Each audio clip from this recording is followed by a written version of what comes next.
Welcome to Hytale Skyblock, everybody. When I first joined this server, I thought I'd be playing for a few hours. Turns out Hytale Skyblock is way too addicting and became my fixation for about a month and a half. The dungeons here are incredible. It's so fun having mob spawners in the game, but something about Hytale lends itself so well to Skyblock as a genre. Let's get into what Hytale Skyblock has to offer. To get started, it's as easy as typing is create. We get to choose between 3 different islands. To keep it simple, we will go with the classic island. We obviously get this bed. We get some tools, 4 saplings, a little plant fiber, 8 eternal seeds. That is very nice. We get a water bucket and a lava bucket, some apple pies. Let's go ahead and pick up all of this rubble to make a crude pickaxe. They give us a wooden pickaxe, but the crude tools are already too slow for me, so we're just going straight for it. I'm gonna chop down this tree and clear out the island a little bit so we can make a small farm. Perfect. Let's go ahead and plant the few seeds that we can, get them growing while I start making a cobble generator.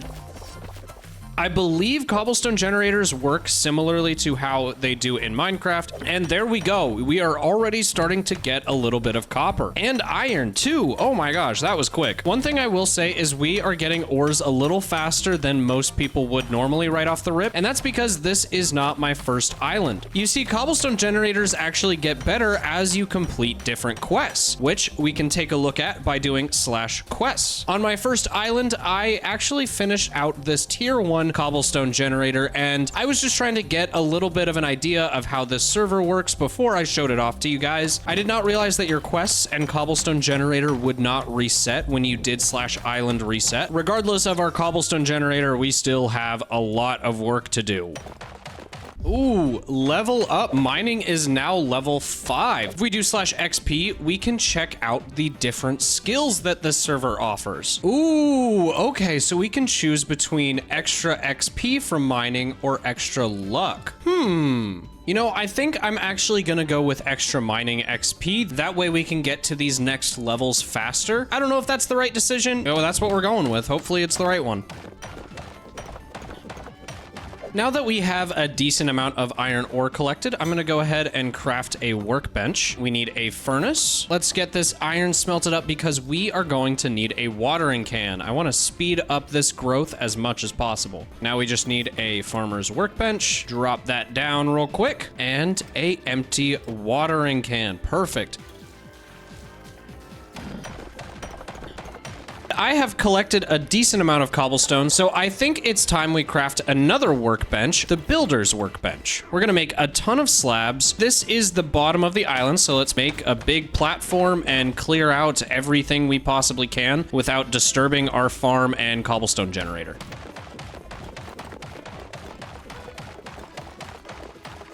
Ooh, I just heard a bunch of crops grow. Yes, they are harvestable now. Perfect. Because these are eternal seeds, we don't have to worry about crafting new seeds, which is great. We can go directly into the shop, which is where a lot of gameplay is going to take place. We are just going to sell all of our carrots. It's a start. We got $12. It's only a matter of time before we are absolutely rolling in it, y'all. We just gotta keep grinding.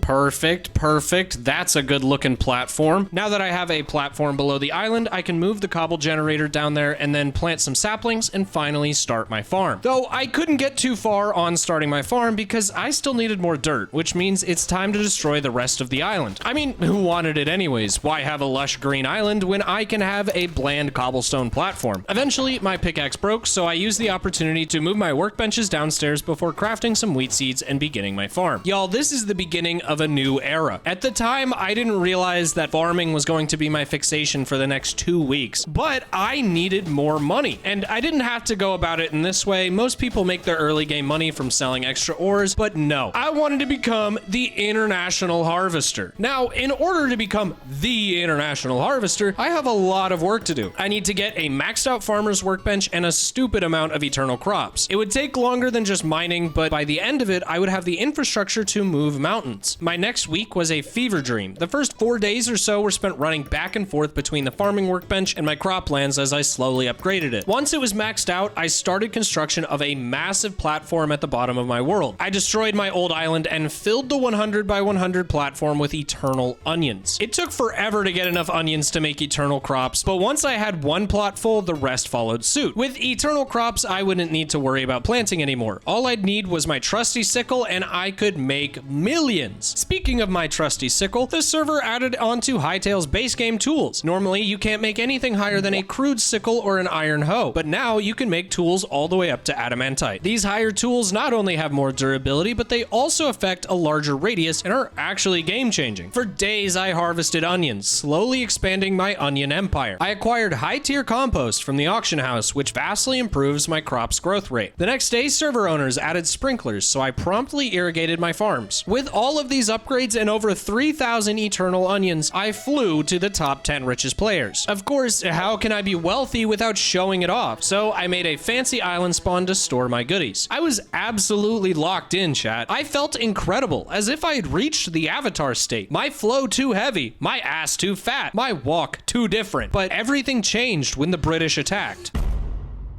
I had totally forgotten this was a sponsored video. I'd spent the last 2 weeks farming crops instead of looking into the dungeons, making a mob farm. I had way too much fun just making the number go up, but it has set us up in a really good position because now I have a stupid amount of money and access to endless resources to show you all of the really cool things this server has to offer. There are dungeons to explore, mob farms to create, and the money can only keep going up. I think it's time we got into a little bit of husbandry. No, I don't mean I'm getting a husband. I'm talking about a mob farm. As much money as these onions can make me, I have to actively be harvesting these crops. Even if I'm not continuously replanting them, I'm still having to run through it with my sickle. I think we are going to use all of the money we've made on mob spawners. Our decision here is very important, you guys. You may think that the bear spawner is the way to make money. You may think that the stalker spawner is the best way to make money. Well, you'd be wrong because I already figured that out, chat. I've got 2 grizzly spawners and a bunch of fen stalker spawners. They just have too much health. But if we get something with lower health that drops something also valuable, then that would be pretty good. So let's take a look at what sells in the shop. Obviously, all of the hides are going to sell for a decent amount. And then we have like bone fragments or raw chicken, raw wild meat. But out of all of these spawners, we're mostly talking about hide drops except for sheep. And sheep are really important because of this workbench here. In the furniture workbench, you can change wool scraps into bolts of wool, makes 4 of them, and then you can craft 1 of those into a cloth block. And if we go into the shop, white wool sells for 5.5. Essentially, the plan is going to be get as many wool scraps as possible and then make them all into cloth and sell them. I think that's going to be our way onto the top balance. If we look at /money top right now, I'm nowhere near money top. The McGinty with almost 50 million. Now, I want to take a look at some people's islands to kind of talk about the different mob farm ideas that we can make. Ooh, Blake has changed his island up since I have last been here. This is gorgeous, man. You work too hard. His mob farm is one that I was taking a look at earlier, and it looks like the actual design of it hasn't changed since I've last been here, but oh my god, the buildings definitely have, though. That was not there at all the last time I was here. Anyways, so this is his actual mob farm. It's pretty simple. It's just a bunch of water streams pushing all of the animals down into one pit. This is not the design we are going after because, as you can see, they have something that allows the animals to clump together in order to preserve lag. Well, Benny, I'm sorry. I know you're sponsoring this video, but screw your server. I'm about to lag the hell out of it because I want money. Essentially, my plan is to have 20 different rooms, all with sheeps, and they all just lead into lava and auto kill them. And then we just collect from 20 different chests. If I do that, the rates will be so much better because right now there are 7 grizzly bears and the spikes can only kill 1 at a time. Compared to a Minecraft mob spawner where if you hit all of the skeletons in the chute with sweeping edge, all of them take damage. So my idea should result in a lot more yield a lot faster. All right, now we are here on have B Blunt's Island, also absolutely gorgeous. I gotta step up my work. Like, this is just stunning. But we are here because I want to show one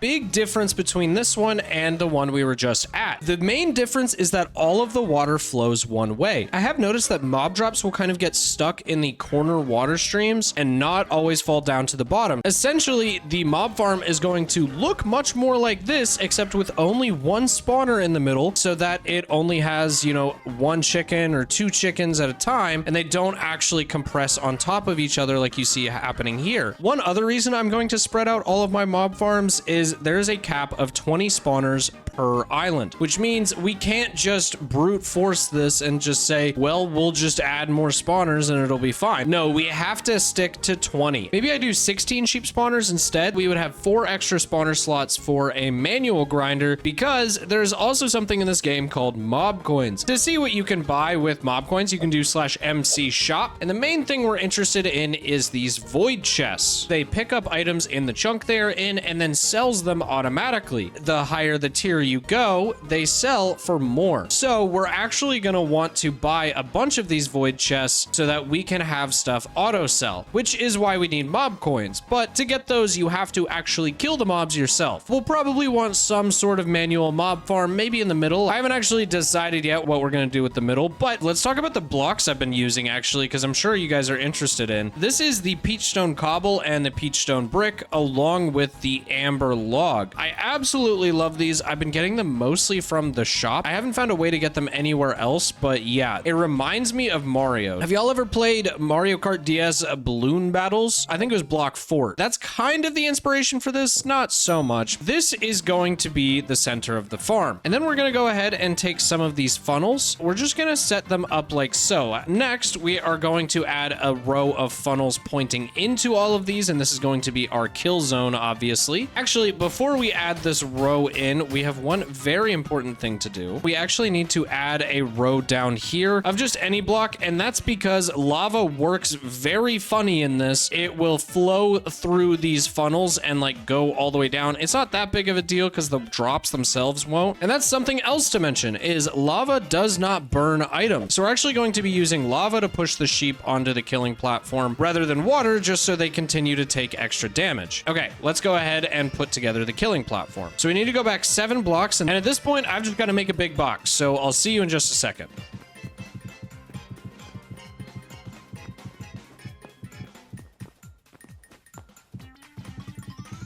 Well, I'll say that's a good looking box. This block here is where the mob spawner is going to go. The spawning radius around this block is a 3x3, so it should be perfectly contained in this room. If we put the other one, like say down here, we shouldn't have any issue with them clumping together, and all of the sheep can die super easily. Another thing we're going to grab is this eternal fountain. Also works on lava buckets, which is pretty sick. So I'm just going to plop this down right here, and if I press F, it's going to fill it with lava. But another cool thing is if you're crouching and you press F, it fills all of your buckets with lava. Let's place the spawner down first. They're sheep. They can't hurt us. And we can go ahead and start placing in the lava. There we go. So obviously they will clump up a little bit, and that's just because it spawns more than one at once. There's nothing we can do about that. We shouldn't have any issues with it overfilling and us losing results to the server wiping entities to save lag. Okay. 3, 2, 1. Oh, go. Get out. Okay, we now have all of the lava down, but as you'll notice, I've left one set of funnels here. And that's because we're not just done with the lava. We are also going to add some spikes, which not only can you put on top of funnels, you can also put them on top of funnels that are in lava. So now these sheep are going to fall into lava and hit some metal spikes. They are really not going to have a good time. For the most part, this design is very slow. It only really works when we're talking about scale, which is why I need about 15 more of these. All right, I've done a little bit more planning out of how I want this area to look. As you can see, I have a staircase going up. So it's going to be 4 spawn rooms down here, 4 spawn rooms up there, and then obviously mirror it on this side. So that gives us 16. I could put the manual mob farm up there at the top, but I don't really know. Anyways, guys, I am going to get to work on this massive project. This is going to take a lot of resources. Fortunately, I got plenty of money to handle it because of my harvesting. So yeah, I'll be back with y'all when this has taken a little bit more shape.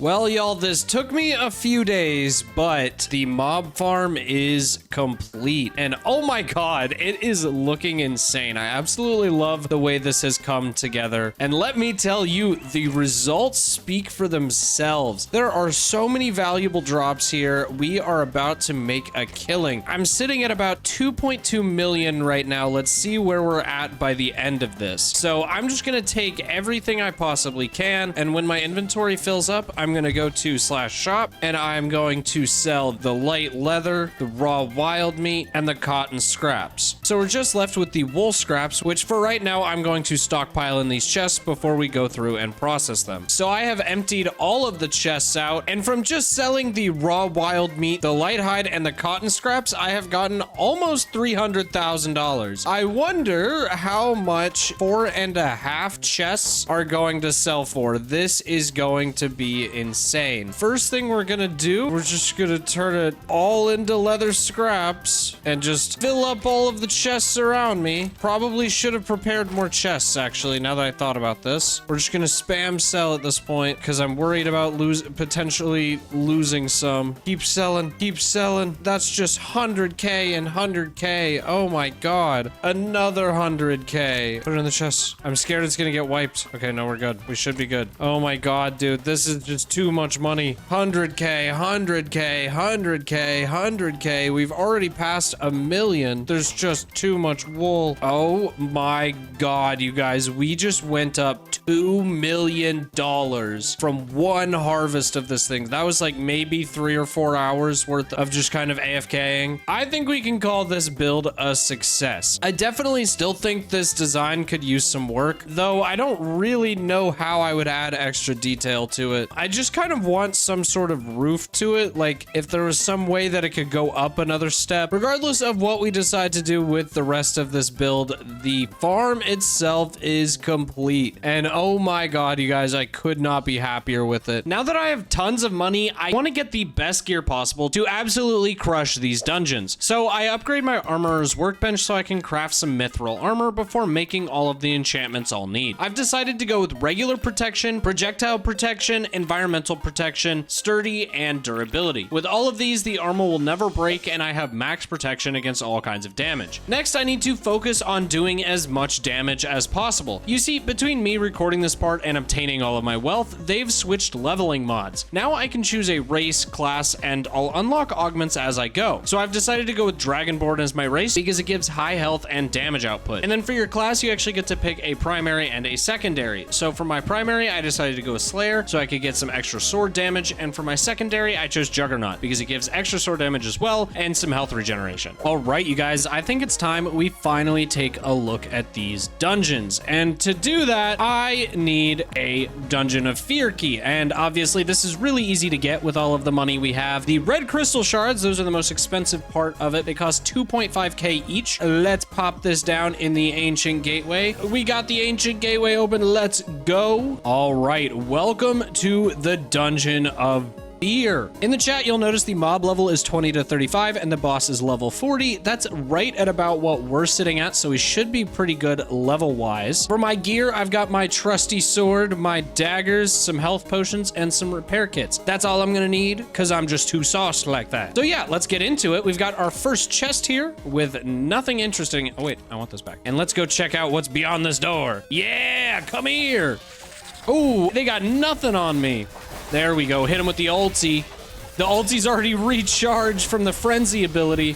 I can pretty much just keep spamming it if I hit them.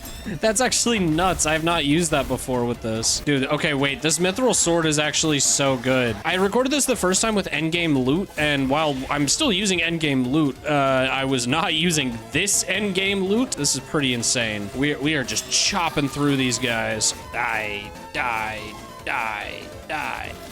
All right, let's check out this chest. And yes, it has exactly what I am looking for. The Grizzly Bear card. This is my favorite card. This mod adds a little trading card game into it. It's really fun. You can get common, exotic, or I don't remember what the highest tier is, but there's 3 tiers. This is the lowest quality card. I'm gonna toss it. I've already got a Grizzly Bear card, so I don't need that. Yeah, it's really cool. It's just like something extra to collect while you're in here. I'll show you my collection of them when we get back to the base. Let's keep going. Oh, I have run this dungeon at least 30 times. I have not made that jump once. Screw it, we're going this way. I've got so much health and so much protection, it does not matter. What the heck are you doing down here?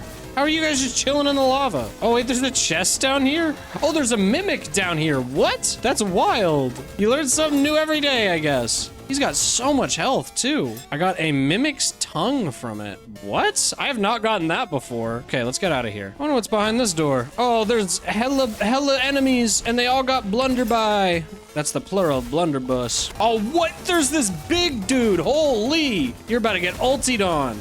I missed him with the actual jab. Also, you may notice that I'm kind of dashing around. That is one of the special abilities of the class. I believe it is Slayer that lets me do that, though I don't know for sure. I'm pretty much just pressing shift, and instead of sprinting, it like dashes me, and then I sprint after that. It's so sick.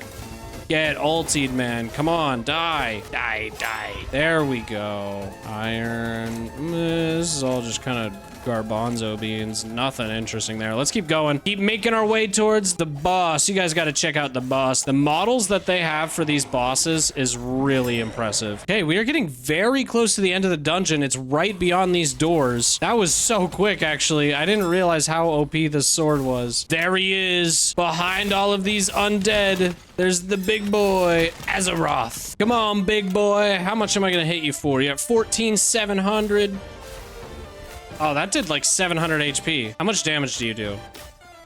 Okay. It's not negligible. Like, I do have to pay attention to my health. And yeah, keep in mind, guys, this is only the tier 1 dungeon. There are still a lot more dungeons to go through. I will only be going through the first one just because I want y'all to be able to explore the other dungeons on your own time. And if you're also just interested in checking out this dungeon mod in your world, you can install it to your own world. The major dungeons mod, pretty sick. I would definitely suggest trying it out. I think you can have a party of up to 4 players. Oh, I'm getting low. Oh, let me spam my ult on you.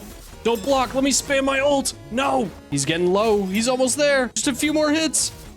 Boom. Almost dead. There we go. That was sick. So the spoils from this are a treasure bag, Dungeon of Fear 1. And that gives us a key to the next one. It gives us a dark coin, which I'll go over in just a little bit, and some nice valuable items. This dungeon exit key, that's how we're going to get out of here. You have to get this to open these doors. And then behind here, we have the portal out, obviously, and a bunch of chests. So we find more dark coins, more valuable items in here, more dark coins. Those are the things we are really excited about. Repair kits, always excited to get those. No more dark coins, unfortunately. Storm leather, that is pretty sick to keep. This is a new shop that got added into this mod. This is the Nameless Gods Barter, which I can't open. Why won't you let me open it? Normally, you can spend your dark coins right here. I think it's a little bugged out. Fortunately, if you collect enough dark coins, you can buy your own and place it at your own island. So let's go back to mine. So yes, Nameless Gods Barter. This is where you're gonna buy all of your end game loot. You can get a fancy crossbow, some fancy swords, some cool armor. You can get new keys to the higher tier dungeons. You can also get the Nameless Gods Barter and the Mjolnir Furnace, which is where you craft higher tier ingots. These are super important for later on down the line. Another important thing is you can get a gold dungeon key. This is very useful for the second dungeon. You can find a room with hella good loot in it if you have the right key. There's also Azeroth Gate Guard, which is just, you know what, let's craft one, why not? It's just a golem. He looks pretty sick. Why not? We'll leave him right there. Oh, also, these are the cards I was talking about. You know, you can place them on the wall, and the art is really good for them. Like, whoever designed these is really good at art. I've also started making a collection of all of them in here. I've got way too many to display on the wall, so I've just started putting them in a chest. But yeah. All right, you guys, I think that is going to finish up my tour of this server. I have gotten so much done. We have a massive mob farm, even bigger crop farms, and there is still more to do. This will not be the end of my Skyblock experience. They still want to add minions and, you know, updates to mob spawners. Like, there are so many things that are going to be going into the server still. So definitely give Highforger a chance, and I will catch you guys in the next video. Goodbye, y'all.